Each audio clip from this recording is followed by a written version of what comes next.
Bonjour tout le monde, on va commencer tout de suite. Je vous souhaite la bienvenue dans notre conférence Allier carrière, vie personnelle et études, c'est possible. Je me présente, je suis Véronique Paquet et je suis présente ce soir avec ma collègue Julie Duhamel. Nous sommes toutes les deux du bureau du registraire à l'Université Laval.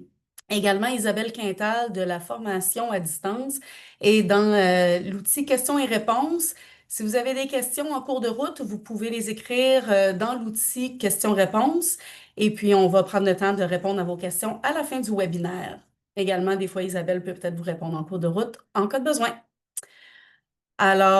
Également, sachez que vous allez pouvoir recevoir l'enregistrement par courriel par la suite. Et on va également vous envoyer un sondage d'appréciation. On vous remercierait de nous transmettre vos commentaires pour qu'on puisse préparer nos prochaines diffusions s'il y a lieu. Alors, au menu ce soir, on va commencer par mieux comprendre les études universitaires créditées. Donc, on va démystifier un petit peu ce que ça signifie concrètement de faire des études universitaires créditées à l'Université Laval, les types de parcours qui existent, les formules d'enseignement qui sont offertes et comment vous pouvez vous adapter le cheminement à votre réalité. Ensuite, se préparer à franchir le pas. Donc, une fois qu'on comprend comment ça fonctionne, c'est le moment de réfléchir à son propre projet. C'est dans cette section qu'on va vous aider à identifier les différentes informations qui sont importantes pour prendre une décision, l'admission, les coûts, la charge de travail, etc.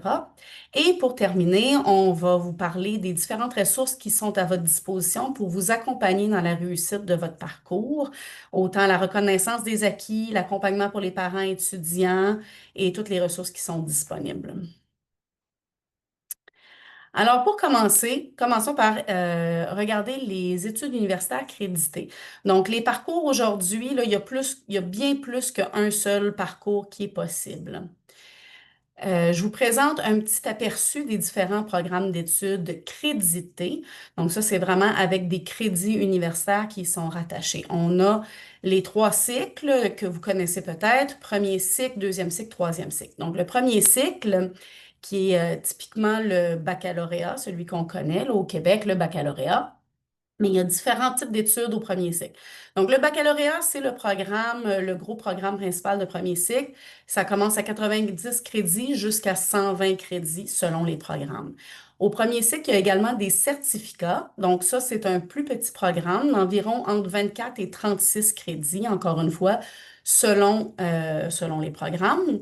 Mais on a également au premier cycle des micro-programmes. Donc, ça, ce sont des programmes de 9 à 18 crédits, des plus petits programmes et souvent ce qu'on appelle dans un même type de formation, dans une même discipline, ce sont des programmes gigognes. Donc, par exemple, si vous faites un micro-programme, vous faites des cours qui font également partie du certificat, ils pourront vous être crédités lorsque vous allez poursuivre au certificat ou encore au baccalauréat. Les cours s'insèrent les uns dans les autres. Au deuxième cycle, même principe, donc on a le gros programme de deuxième cycle qui est la maîtrise. Donc ça, c'est minimum 45 crédits. Mais il y a également des diplômes d'études supérieures spécialisés. Donc ça va être un peu comme un certificat entre 24 et 30 crédits de deuxième cycle. Et il y a également au deuxième cycle des micro-programmes que vous pouvez faire aussi au deuxième cycle. Et enfin, au troisième cycle, donc les doctorats, ça, c'est un programme de 90 crédits au troisième cycle. Les autres types de formations qui sont disponibles, donc les programmes courts, c'est les mêmes programmes que je viens de vous présenter, mais c'est une autre façon de les voir. Donc, on a un certain nombre de programmes qui sont beaucoup plus courts. Les certificats de premier cycle, le DESS pour le deuxième cycle ou les micro-programmes, pardon, ce sont des options intéressantes si vous souhaitez revenir aux études, vous envisagez de recommencer des études, mais ça fait un petit moment, vous voulez voir comment ça s'insère dans votre quotidien.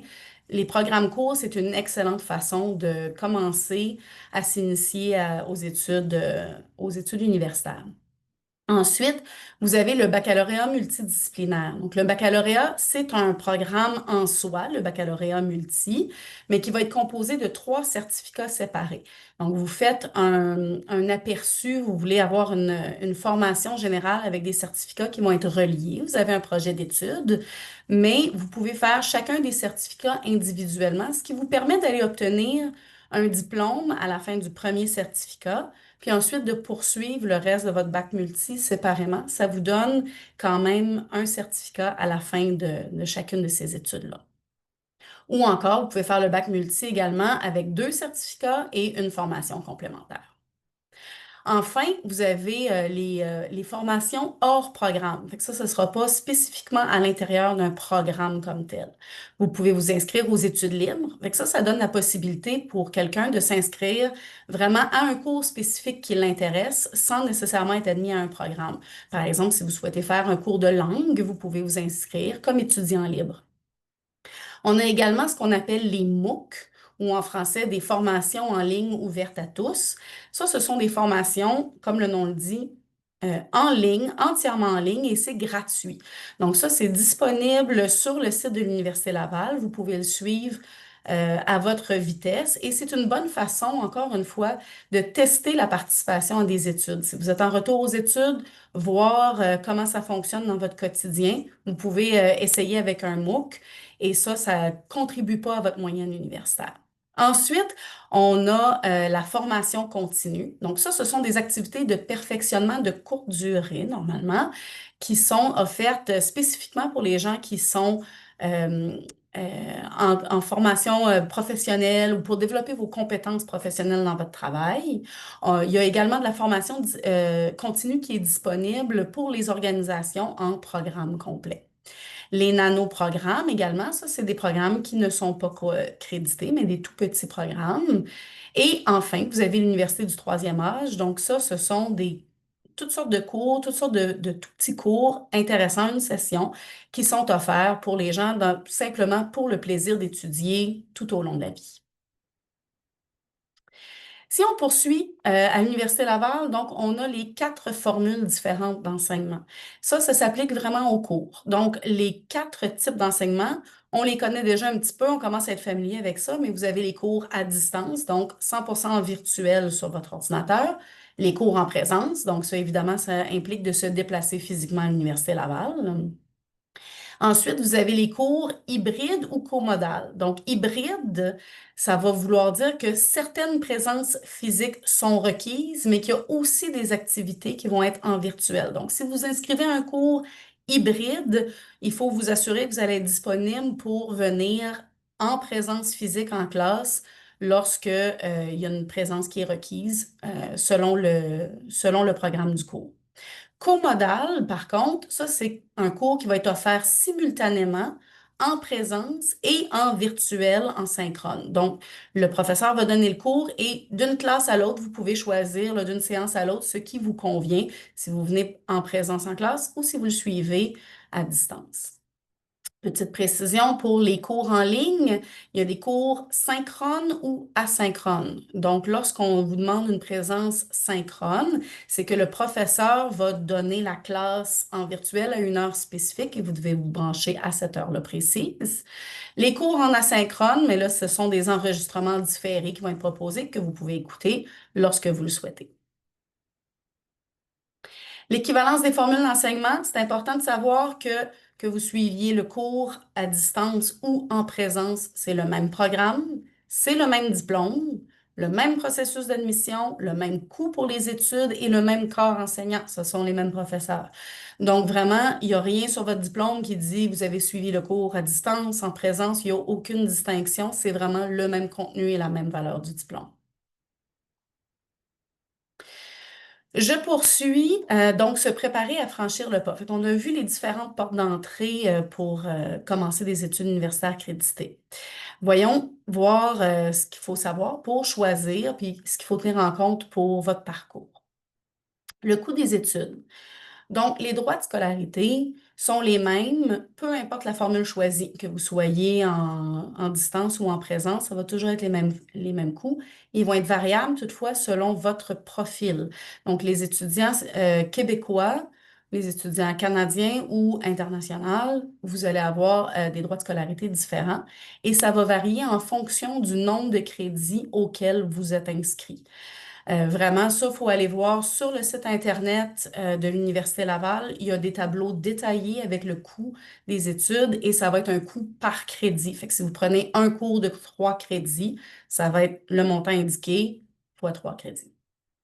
Ensuite, les bourses, on n'abordera pas le volet de l'aide financière aujourd'hui, mais si vous êtes intéressé à obtenir une bourse ou du soutien financier, vous pouvez consulter le site du BBAF qui s'affiche à l'écran et vous allez avoir toute l'information sur le site du Bureau des bourses. La charge de travail pour aller à l'université. Donc, on considère un crédit représente 45 heures de travail sous forme d'études individuelles, de présence dans une salle de classe, dans un laboratoire, un atelier, un stage, etc. Donc, chaque crédit, c'est 45 heures de travail. Si vous prenez un cours qui est généralement 3 crédits, ça veut dire 135 heures sur la session. Ça se traduit en 9 heures par semaine pour les sessions d'automne et d'hiver. Attention, les sessions d'été sont plus condensées, c'est sur 11 semaines, donc ça implique une charge de travail un petit peu plus importante euh, de façon hebdomadaire. Si vous vous inscrivez à un cours à distance, la charge de travail peut être différente un peu, mais elle va être équivalente. Ça revient toujours à l'équivalent de 45 heures par crédit ou 135 heures pour un cours de 3 crédits. La réalité de la charge de travail et de la durée, il faut tenir compte que même quand on est inscrit à temps partiel, il faut vraiment prévoir du temps régulier chaque semaine pour les cours, la lecture, les travaux, l'étude. Donc, vraiment, prévoyez-vous une plage de travail à toutes les semaines pour être certain d'être capable d'arriver à accomplir toute votre charge de travail au cours de la session. On va prendre un petit moment pour démystifier les fiches programmes. Alors, quand vous allez faire votre choix de programme, vous pouvez aller sur le site, vous avez l'adresse qui s'affiche à l'écran, ulaval.ca études. Et là, vous cherchez le programme qui vous intéresse ou les différents programmes. Vous avez la fiche qui s'affiche à l'écran. Ça, c'est la fiche programme. Ça va décrire le programme en bref d'abord, les types de personnes à qui ça peut s'adresser, ce programme-là, les perspectives d'avenir. Tout en haut, vous avez le nombre de crédits pour le programme en question et un estimé du temps requis pour compléter le programme si on est inscrit à temps complet. Évidemment, si vous vous inscrivez à temps partiel, mais là, il faut faire un petit calcul, ça va changer, ça va augmenter la durée.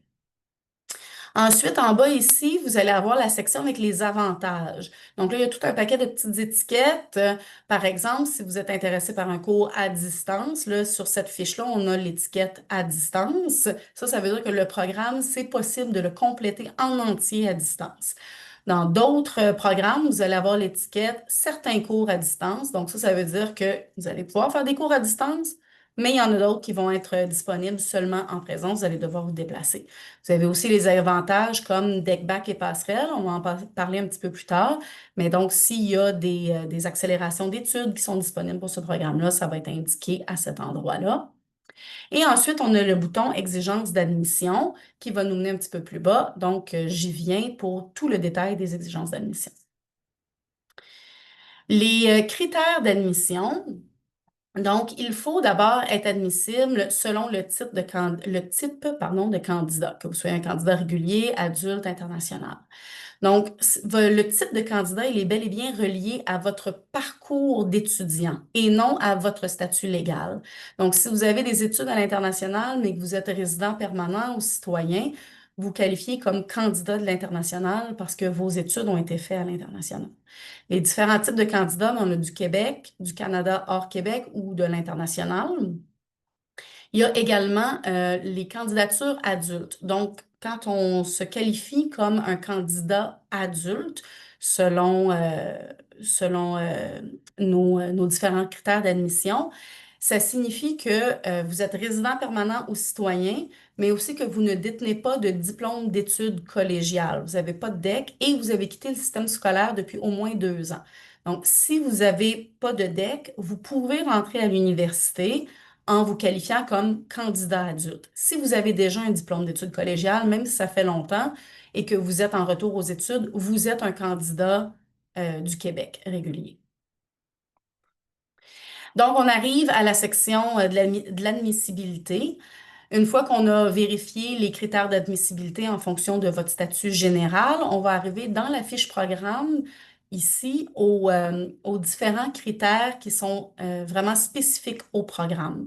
Donc, chaque programme va avoir des exigences spéciales. Ça se pourrait que vous ayez de la formation préparatoire à faire avant de pouvoir commencer le programme ou des préalables spécifiques. Tout va être détaillé à l'intérieur de la fiche de chaque programme. C'est là que vous allez trouver l'information. Et vous avez aussi ici le lien pour, encore une fois, les critères d'admissibilité pour les candidats adultes, donc les candidats sans DEC.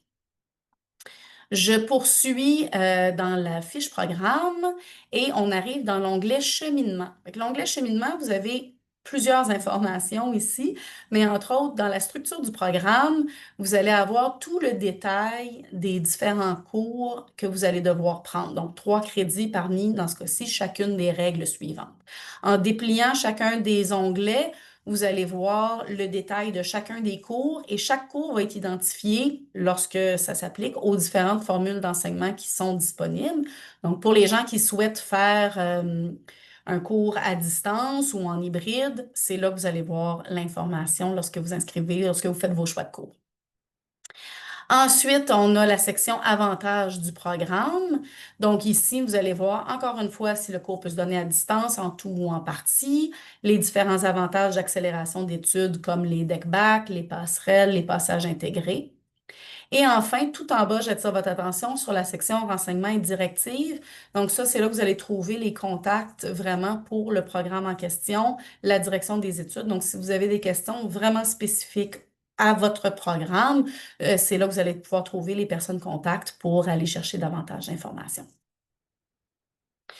J'attire votre attention sur les programmes contingentés et les programmes à capacité d'accueil limitée. Donc ça, ce que ça veut dire tout simplement, c'est que le nombre de demandes d'admission par des candidats-candidates est supérieur au nombre de places disponibles. Ce qui veut dire que les programmes vont devoir faire des sélections qui se font généralement sur la base du dossier scolaire. Donc, si vous êtes allé, vous avez un dossier collégial, ça va être en fonction de votre cote de rendement, la cote R. Si vous avez des études universitaires, ça va être dans ce cas-là ce qu'on appelle votre cote Laval, si vous avez étudié ici à l'Université Laval, ou l'ensemble de votre dossier universitaire si vous avez fait des études ailleurs. Donc, ça va être en fonction de vos résultats scolaires. Attention, quand on dépose une demande d'admission pour un programme contingenté ou un programme à capacité d'accueil limitée, les dates limites sont aussitôt que le 1er mars. Ils vont avoir des dates limites différentes pour chaque programme. Donc, vraiment, allez vérifier à l'intérieur de la fiche programme du programme qui vous intéresse pour vous assurer que vous respectez les dates limites parce que c'est vraiment important de respecter les dates limites de votre programme. Justement, les dates limites d'admission, donc, ça va varier si vous êtes des candidats canadiens ou québécois ou les candidats de l'international. Donc, il y a 3 périodes d'admission. On peut être admis pour la session d'automne, donc si vous voulez rentrer à l'automne prochain. Pour les Québécois, la date limite maximale, c'est le 15 août. Pour les étudiants de l'international, ça va être le 1er février. Si vous souhaitez rentrer à l'hiver, par exemple à l'hiver prochain, alors dans ce cas-là, pour les candidats québécois et canadiens, la date limite, elle est le 1er décembre. Pour les candidats de l'international, l'hiver prochain, c'est passé, c'était le 1er juillet pour l'hiver prochain. Et ensuite, pour la session d'été, la date limite pour les Québécois et Canadiens, c'est le 1er avril. Pour les candidats de l'international, à ce moment-là, c'est le 1er décembre. Je répète que ce sont les dates pour l'admission tardive pour les programmes non contingentés pour les études libres. Si vous visez un programme contingenté ou un programme à capacité d'accueil limitée, allez vérifier la date limite dans la page du programme qui vous intéresse. Je passe la parole à ma collègue Julie pour la suite de la présentation. Oui, bonsoir tout le monde. Donc, après avoir considéré toutes vos options, vous avez regardé les programmes, les modalités, la charge de travail, vous êtes passé à l'action, vous avez déposé votre demande. Vous avez reçu votre offre d'admission, vous avez même fait votre choix de cours. La grande question maintenant, comment est-ce qu'on peut concilier toutes les sphères de la vie? Le travail, la famille, la vie personnelle, les études. On a déjà parler de certaines mesures qui peuvent aider. La possibilité de cheminer à temps partiel, la possibilité de faire de la formation à distance, c'est clairement quelque chose qui peut aider. Après ça, qu'est-ce que l'université met en place pour vous aider à cheminer de façon efficace? La réponse, c'est plusieurs services qui sont offerts à la communauté. L'idée est toujours de rendre le retour aux études plus simple et plus heureux. Le point d'entrée à l'environnement numérique de l'université, c'est Mon Portail. C'est une plateforme qui offre un accès centralisé à différents services et informations. D'ailleurs, dès le début, au moment où vous allez déposer votre demande d'admission, vous allez être amené à utiliser Mon Portail. Sur cette plateforme, vous allez retrouver les sites de cours, des services en ligne, des outils de communication, de planification. C'est à partir de Mon Portail qu'on fait l'inscription au cours, qu'on peut commander un relevé de notes et accéder à notre facture des droits de scolarité, par exemple. Donc, c'est vraiment comme un guichet unique. On rentre de là et de là, on va un peu partout dans l'environnement numérique de l'Université Laval. C'est là aussi qu'on va accéder à notre boîte de courriel, au calendrier universitaire et aux autres services du campus, par exemple le bureau des bourses et de l'aide financière, le centre d'aide à la communauté étudiante, le service du développement professionnel, et j'en passe. Mon portail, c'est une interface conçue pour s'adapter à votre situation. Elle est vraiment adaptative en fonction du dossier de l'étudiant. Vous allez trouver des communications propres à votre dossier et aussi à la période de la session. Vous allez avoir des petits rappels pour vous dire que les dates de limite d'abandon des cours approchent, que des évaluations viennent pour vous, les examens approchent, le début de la période d'inscription, la disponibilité de la facture des droits de scolarité, tout ça se retrouve dans Mon Portail. Ensuite, vous avez accès à plusieurs ressources, que ce soit en présence ou à distance, pour vous accompagner tout au long des études. Le Centre d'aide à la communauté étudiante offre des services de soutien, de consultation. Vous allez trouver des conseillers d'orientation, des gens, des professionnels qui vont vous guider dans la réussite scolaire, le bien-être psychologique, vous accompagner si vous vivez une situation de handicap et avez besoin d'accommodement pour faciliter vos études. Vous pouvez rencontrer des conseillers, utiliser les ressources disponibles en ligne. Le centre d'aide va notamment offrir des ateliers, des conférences, des articles que vous pouvez aller lire sur toutes sortes de sujets liés à la réussite des études, comme gérer son temps, combattre la procrastination, maintenir sa motivation, etc. Toutes sortes de choses qui est parfois difficile au fil du temps à maintenir. Ensuite, vous avez le service de développement professionnel qui va vous accompagner dans l'élaboration, je dirais, et la réalisation de votre projet de carrière. Ils peuvent vous accompagner pour chercher des stages, des emplois pendant vos études, après vos études. Vous avez des outils en ligne qui vous permettent de retravailler votre CV, de mieux connaître le marché du travail. C'est d'ailleurs ouvert à des grandes sections du site sont déjà ouvertes à l'ensemble de la population, donc ça vaut la peine d'aller jeter un coup d'œil. La bibliothèque, maintenant, offre plusieurs ressources, services pour vous soutenir aussi dans vos études, parfois sur le campus et parfois en ligne. En explorant le site de la bibliothèque, vous allez trouver des formations courtes, notamment sur la recherche documentaire, l'intelligence artificielle, l'utilisation de différents logiciels. Vous avez droit à des conseils personnalisés offerts par nos professionnels en fonction de votre domaine d'études et vous allez avoir aussi accès à de l'aide à la recherche. Sur le campus, évidemment, on a nos grandes bibliothèques, la bibliothèque générale, la bibliothèque scientifique, avec toutes sortes de documents, mais aussi des espaces de travail individuels pour les équipes, même pour les familles, il y en a. La bibliothèque organise également souvent des événements spéciaux. On a des petites séances de zoothérapie régulièrement sur le campus pour aider à se détendre un peu.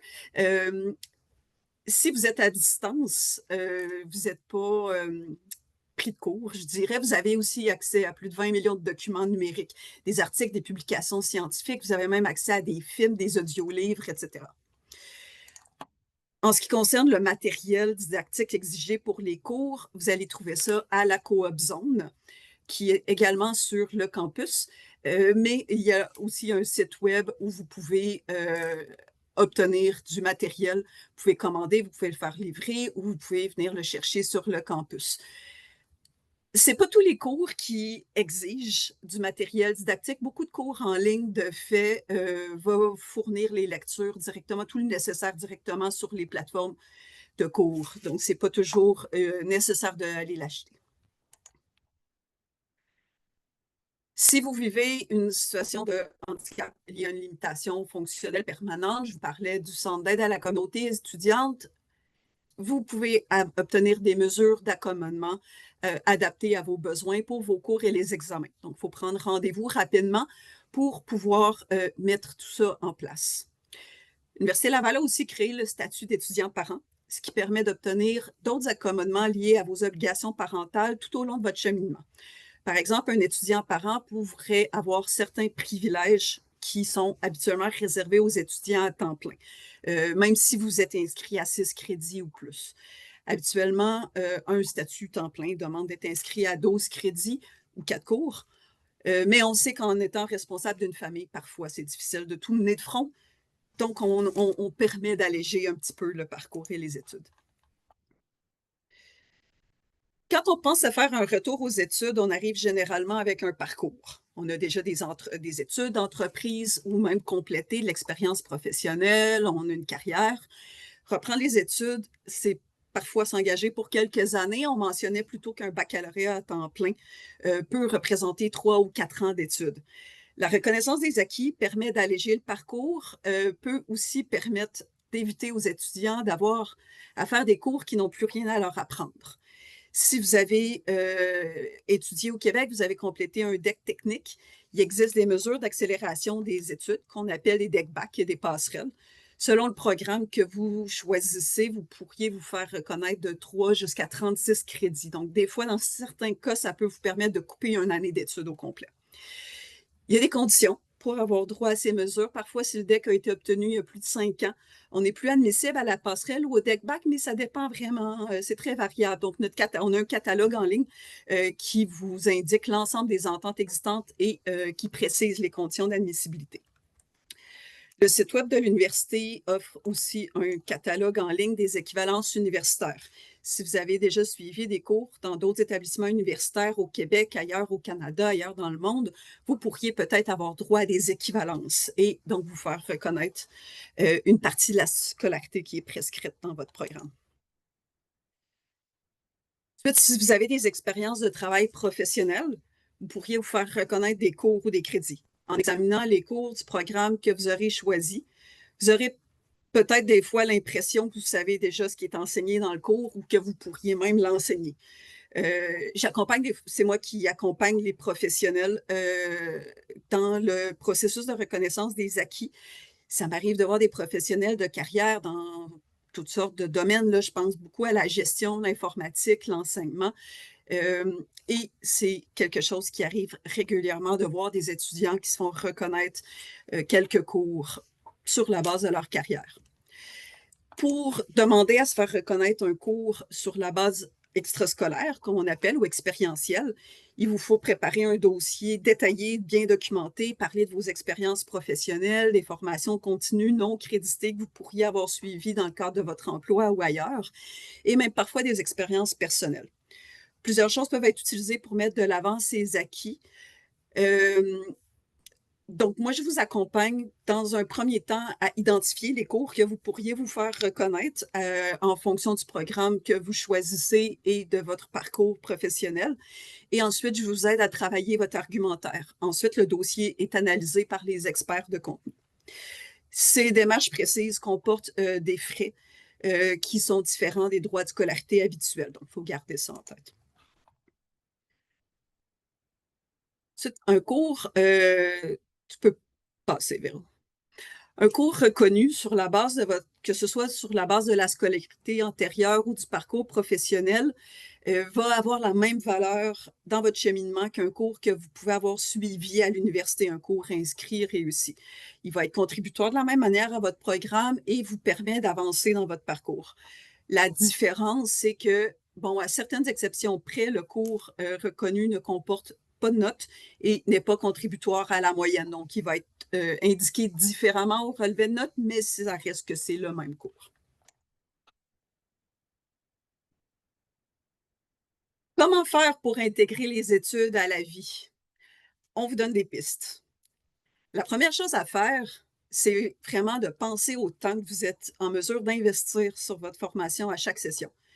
Est-ce que vous allez continuer à travailler pendant vos études? Est-ce que vous travaillez à temps plein, à temps partiel?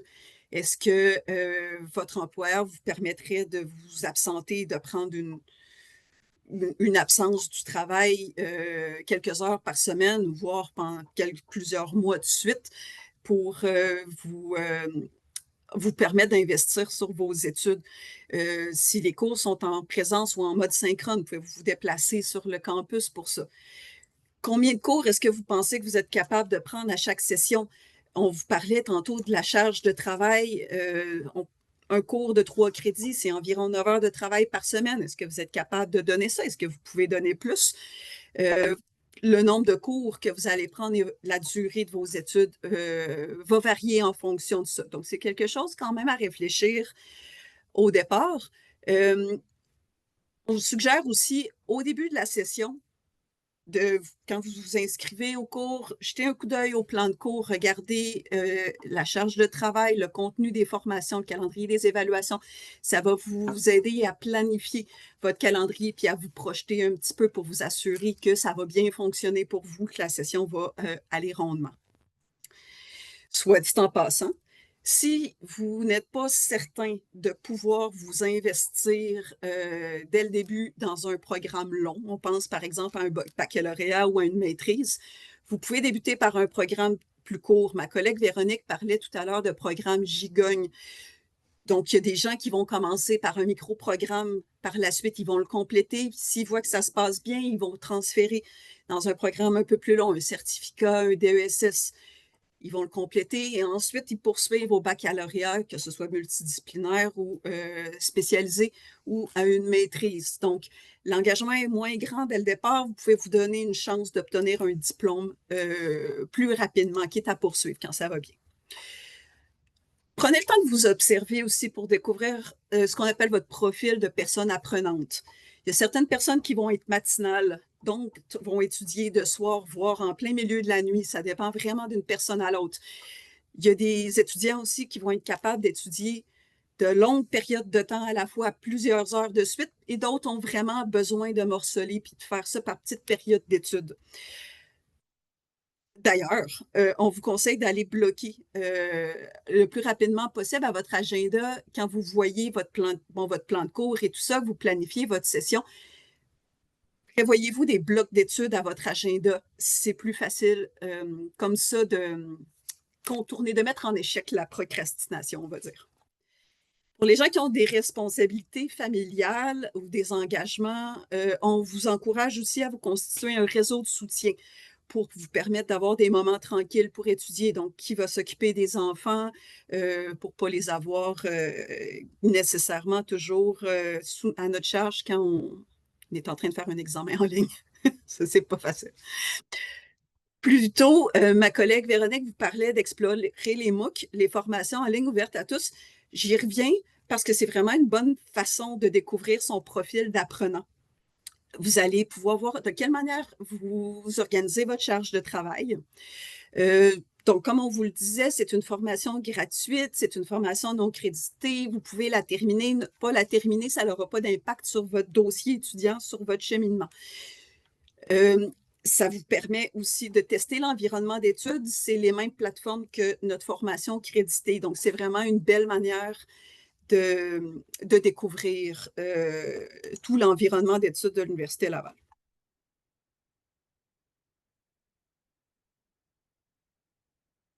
Plus tôt, on vous parlait du Centre d'aide à la communauté étudiante. J'y reviens encore une fois pour vous inviter, vous encourager à aller faire un tour sur leur site web. Il y a beaucoup de choses qui sont offertes à tous.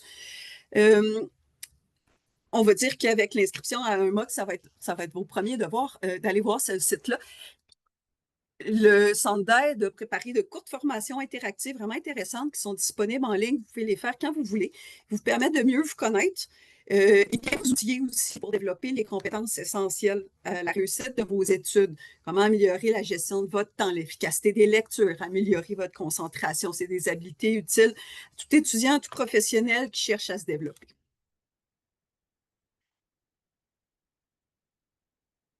Donc voilà, je pense que j'ai dit tout ce que j'avais à dire sur la conciliation travail-famille-études. Alors, je vous remercie d'avoir été présent pour la formation. On va conclure ici pour l'enregistrement qui va être transmis par la suite.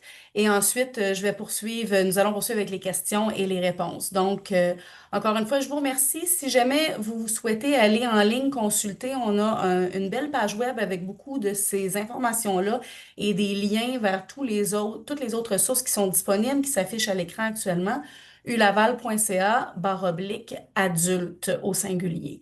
Donc, je vous remercie et puis on va passer maintenant à la période de questions et de réponses.